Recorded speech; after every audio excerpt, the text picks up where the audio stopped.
दोस्तों बहुत बहुत स्वागत है आप सभी का एक बार फिर से। जी हां दोस्तों, आज पूरे दिन की कई महत्वपूर्ण और बड़ी खबरें निकलकर सामने आ रही हैं। जानेंगे सभी खबरों को विस्तार से। तो दोस्तों, खबरों में आगे बढ़ने से पहले वीडियो को एक प्यार भरा लाइक जरूर कर दें और ताजा खबरों को जानने के लिए चैनल को सब्सक्राइब भी जरूर कर लें। तो देखते हैं पहली बड़ी खबर क्या निकल कर आ रही है। दोस्तों, आज की पहली बड़ी खबर निकल कर आ रही है बंगाल चुनाव को लेकर। जी आपको बता दें कि ममता बनर्जी ने बीजेपी के खिलाफ बनाया मास्टर प्लान। एलपीजी सिलेंडर के साथ कल प्रदर्शन करेंगी टीएमसी।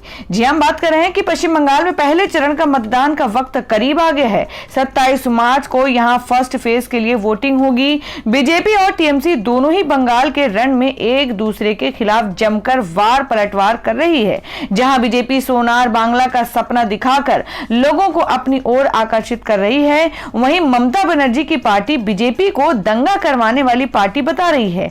इन सब के बीच अब टीएमसी को महंगाई का नया मुद्दा भी हाथ लग गया है, जिसके बाद कल सीएम ममता बनर्जी ने कहा कि यानी रविवार को एलपीजी की बढ़ती कीमतों के विरोध में मार्च निकाला जाएगा। सीएम ममता बनर्जी ने सिलीगुड़ी के बागडोगरा हवाई अड्डे पर ऐलान करते हुए बताया कि कल हम सिलीगुड़ी में रसोई गैस की कीमतों में वृद्धि के विरोध में एलपीजी सिलेंडर लेकर विरोध मार्च निकालेंगे। दरअसल केंद्र सरकार पर लगातार बढ़ती महंगाई पर विपक्ष चौतरफा हमला कर रहा है। फरवरी से लेकर मार्च तक में सिलेंडर के दामों में 4 बार बढ़ोतरी हो गई है, जिसके बाद अब महंगाई के मुद्दे पर चुनावों के बीच टीएमसी भी बीजेपी को घेरने का कोई मौका हाथ से नहीं जाने दे रही। आपको बता दें, जिसके चलते अब टीएमसी भी पेट्रोल और घरेलू गैस के बढ़ते दामों को हथियार बनाकर बीजेपी पर हमला करने का प्लान बनाया है। और दूसरी अगली बड़ी खबर बता दें कि सांसद प्रज्ञा सिंह ठाकुर को सांस लेने में तकलीफ। मुंबई के कोकिलाबेन अस्पताल में करवाया गया भर्ती। जी आपको बता दें कि मध्य प्रदेश की राजधानी भोपाल से सांसद प्रज्ञा सिंह ठाकुर की तबीयत खराब हो गई। उन्हें सांस लेने में दिक्कत हो रही है। ऐसे में प्रज्ञा सिंह ठाकुर को इलाज के लिए मुंबई ले जाया गया।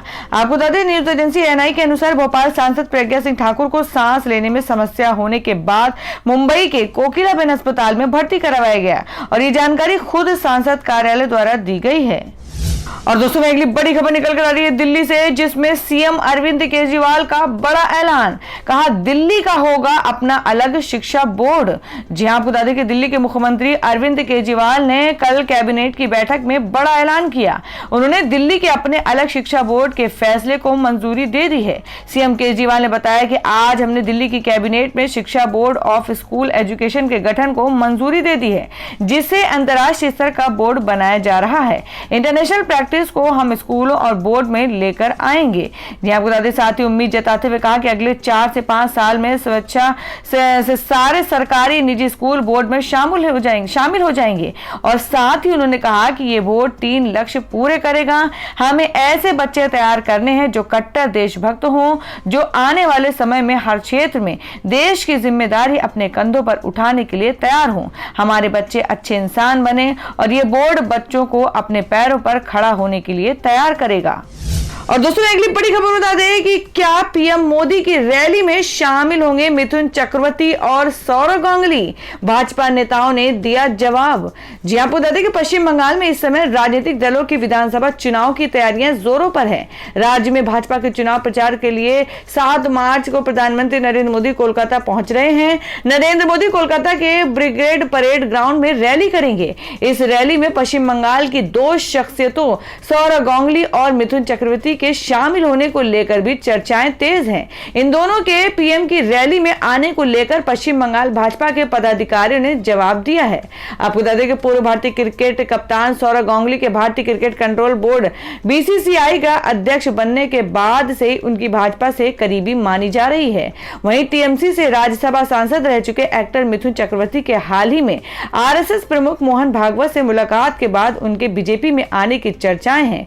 ऐसे में क्या पीएम मोदी की रैली में ये दोनों शामिल होंगे, इस पर भाजपा नेता दोनों के स्वागत की बात तो कह रहे हैं, लेकिन वो आएंगे या नहीं इस पर कुछ भी साफ साफ नहीं कह रहे हैं। घुमा फिराकर जवाब दे रहे हैं भाजपा के नेता।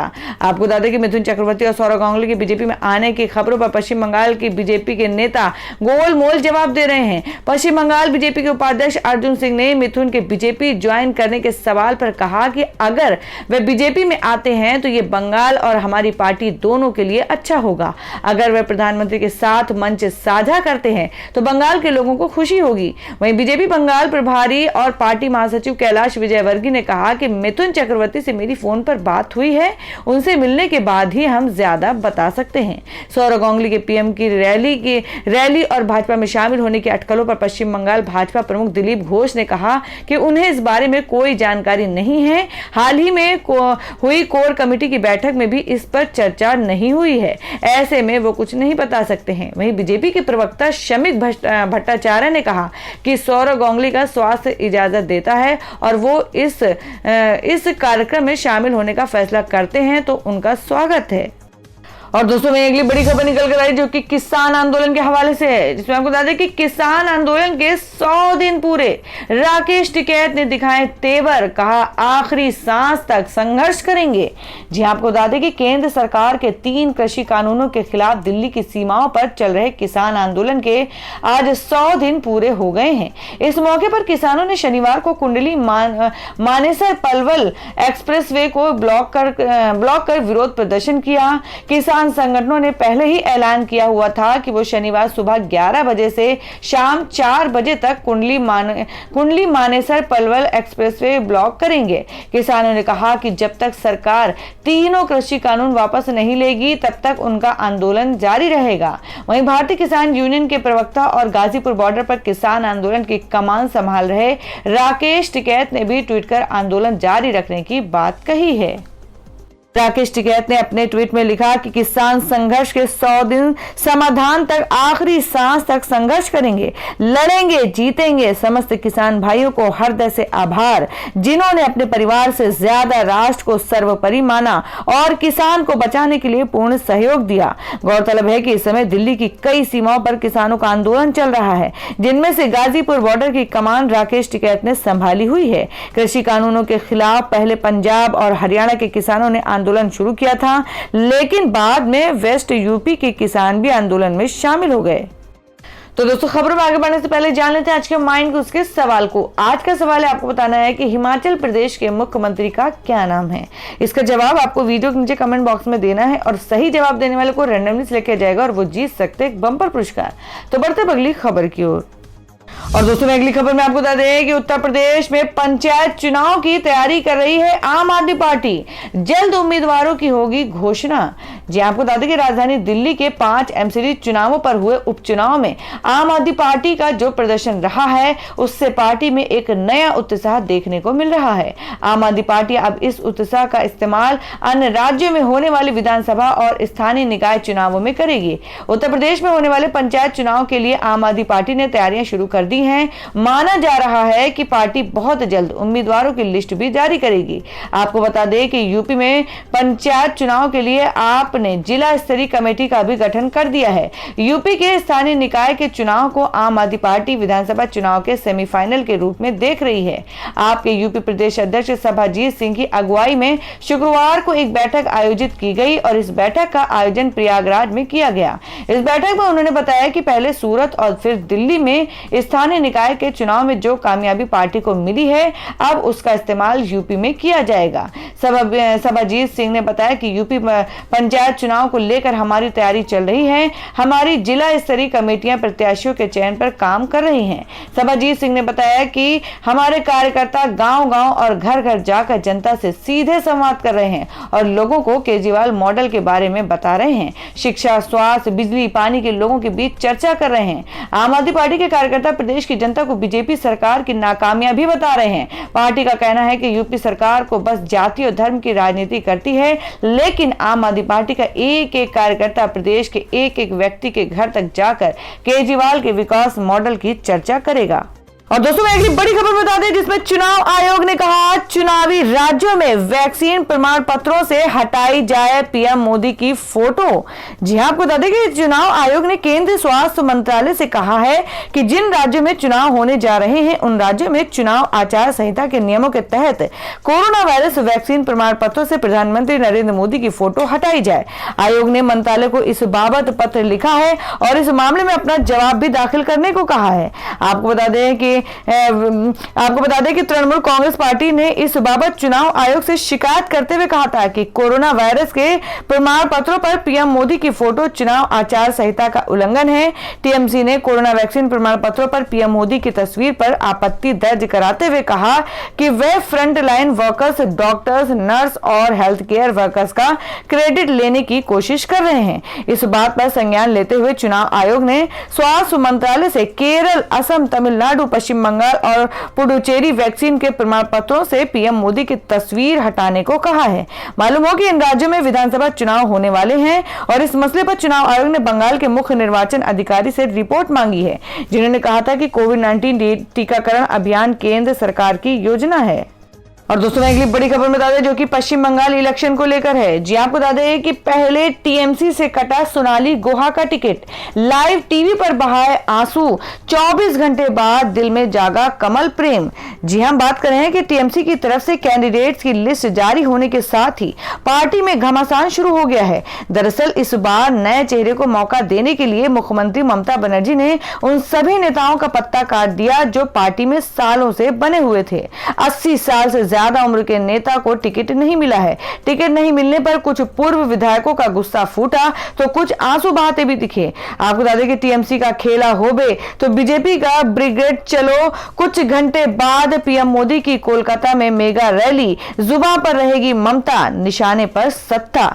इनमें एक नाम पूर्व डिप्टी सीएम और 7 गछिया की विधायक सोनाली गुहा का भी है। टिकट के नहीं मिलने पर सोनाली गुहा ने लाइव टीवी पर ही फूट फूट कर आंसू बहाना शुरू कर दिया था। लिस्ट जारी करने के करीब 24 घंटे बाद ही सोनाली गुहा ने भाजपा नेता मुकुल राय को फोन किया और बीजेपी में शामिल होने की इच्छा जताई। सूत्रों से मिली जानकारी के अनुसार सोनाली गुहा ने मुकुल राय को फोन कर कहा है कि उन्हें टिकट नहीं चाहिए, वो सिर्फ बीजेपी में शामिल होकर पार्टी के लिए चुनाव प्रचार करना चाहती हैं। सूत्रों की माने तो शनिवार की शाम सोनाली गुहा भाजपा नेता मुकुल राय से मुलाकात किया और संभवतः वो बीजेपी में शामिल हो सकती हैं। और दोस्तों अगली बड़ी खबर बता दें कि आईटी रेड के बाद अब अनुराग कश्यप ने शेयर किया पहला पोस्ट। तापसी संग तस्वीर शेयर कर हेटर्स को दिया जवाब। जी आपको बता दें कि फिल्मकार अनुराग कश्यप और एक्ट्रेस तापसी पन्नू के घर पर बुधवार यानी 3 मार्च को आयकर विभाग ने कर चोरी मामले में छापेमारी की थी। दोनों कलाकारों से आयकर विभाग ने 2 दिनों तक लंबी पूछताछ की थी। हाल ही में तापसी पन्नू ने इस मामले को लेकर पहली बार अपना रिएक्शन दिया। वहीं अब अनुराग कश्यप ने भी अपना पहला पोस्ट शेयर किया है। उन्होंने तापसी पन्नू के साथ फिल्म दोबारा की शूटिंग फिर से शुरू कर दी है। उन्होंने शनिवार को इंस्टाग्राम पर घोषणा करते हुए कैप्शन में लिखा कि सभी नफरत करने वालों को हमारी तरफ से प्यार। इस पोस्ट के साथ अनुराग ने अपनी और तापसी की एक फोटो भी शेयर की है। फोटो में अनुराग हंसते हुए नजर आ रहे हैं और वो तापसी की गोद में बैठे हैं। दोनों वी यानी विक्ट्री का साइन बनाते नजर आ रहे हैं। और दोस्तों अगली एक और खबर में बता दें कि टीएमसी के पूर्व सांसद दिनेश त्रिवेदी बीजेपी में शामिल। नड्डा ने कहा सही आदमी को गलत पार्टी से मुक्ति। जी हां आपको बता दें कि टीएमसी के पूर्व सांसद दिनेश त्रिवेदी बीजेपी में शामिल और नड्डा ने उनका सहयोग किया। पश्चिम बंगाल विधानसभा चुनाव में अब कई रंग देखने को मिलने लगे हैं। 7 मार्च को पीएम मोदी की कोलकाता के ब्रिगेड मिलने लगे हैं। 7 मार्च को पीएम मोदी की कोलकाता के ब्रिगेड मैदान रैली के पहले टीएमसी के पूर्व सांसद दिनेश त्रिवेदी ने बीजेपी की सदस्यता ग्रहण कर ली। बीजेपी के राष्ट्रीय अध्यक्ष जेपी नड्डा ने कहा कि दिनेश त्रिवेदी के आने से पार्टी को मजबूती मिलेगी। उनका आना पार्टी के लिए काफी अच्छा है। दिनेश त्रिवेदी एक परफेक्ट इंसान है, वो गलत पार्टी में थे।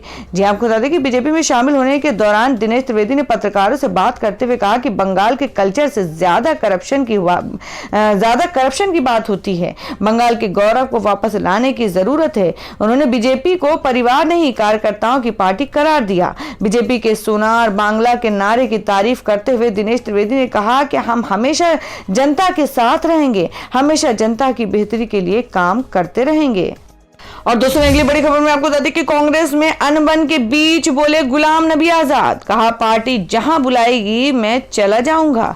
जी हमको आपको बता दें कि आगामी 5 राज्यों में चुनाव से पहले कांग्रेस के वरिष्ठ नेता गुलाम नबी आजाद ने शुक्रवार को कहा कि पार्टी का उनके लिए जो आदेश होगा वे उसका पालन करेंगे। मालूम हो कि कांग्रेस के भीतर उथल पुथल बनी हुई है। पार्टी में गांधी परिवार और उसके असंतुष्ट नेताओं के बीच खाई साफ तौर पर दिखाई दे रही है। गुलाम नबी आजाद ने कहा कि हम 5 राज्यों में पार्टी और उम्मीदवारों के लिए प्रचार करेंगे, यही हमारी प्राथमिकता है और कांग्रेस की जीत सुनिश्चित करने के लिए काम करेंगे। ये मैं पार्टी में अपने सहयोगियों की ओर से भी कह रहा हूं। मालूम हो कि पार्टी के 23 असंतुष्ट नेताओं जिन्होंने पार्टी नेता सोनिया गांधी को चिट्ठी लिखी थी कि G23 नाम दिया गया था। आपको बता दें कि वरिष्ठ कांग्रेस नेता ने कहा कि जहां भी उम्मीदवार या पार्टी हमें चुनाव प्रचार के लिए बुलाएंगे, अगले 2 महीने तक हमारा ध्यान वहीं केंद्रित रहेगा। आजाद ने दोहराया कि प्रधानमंत्री नरेंद्र मोदी पर उनकी टिप्पणियों को कांग्रेस में गलत तरीके से देखा गया और गलत समझा गया।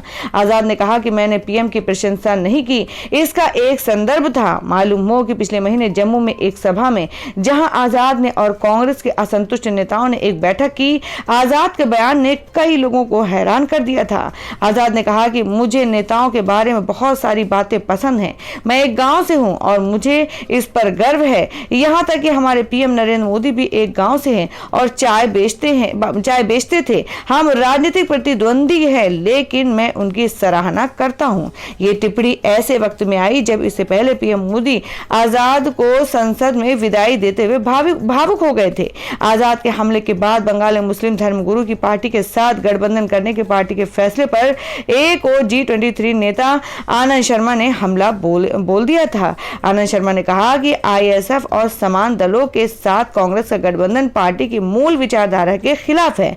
गांधी और नेहरू द्वारा धर्मनिरपेक्षता की वकालत की गई, जो कांग्रेस की आत्मा है। इन मुद्दों पर कांग्रेस कार्य समिति द्वारा चर्चा की जानी चाहिए। और दोस्तों अगली खबर में जान लेते हैं क्या है देश भर में सोने और चांदी के ताजा भाव। जी आपको बता दें कि एक हफ्ते में 2700 रुपए तक गिरी चांदी की कीमत, सोना भी 1600 रुपए नीचे आया है। जी आपको बता दें कि शादियों का सीजन शुरू होने से ठीक पहले गहनों के बाजार में आम ग्राहकों के लिए राहत की खबर है। बाजार के जानकारों का कहना है कि ये गहने खरीदने के लिए बेहतर मौका है।